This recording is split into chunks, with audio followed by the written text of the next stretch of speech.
Well, the key thing that comes out of my research, both in the hard disk drive industry and in the industries like that are related to consumer electronics, like the iPod, the iPhone, and so on, is that the companies that create the products and the countries in which they're located are the ones who get the benefits. If you look at a $300 iPod, the cost of materials that go into that iPod is about $150. The rest of it is profit. It's a $300 product, so it's $150 gross profit.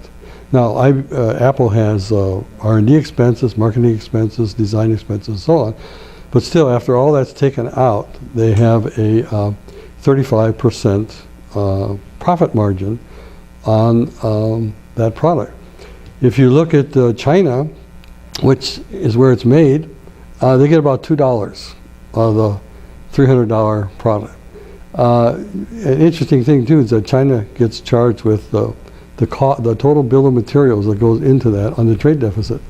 So China is charged $150 when in fact it's really only getting $2 per product. Now, the other thing that's interesting about this is the jobs that are created. Because Apple is manufacturing in China, there's about 34,000 jobs just for making iPods. But there's 8,000 jobs in the U.S. in Apple. The jobs in Apple are engineering, managerial, product design, so on. Very, very good jobs. The jobs in China are low paid production jobs. Now, there are some engineering jobs, there are some managerial jobs, but it's generally a very big difference in the type of jobs and who benefits. If you look at the wage bill, the wages in the U.S. are 2.5 times the wages in China for the total wage bill.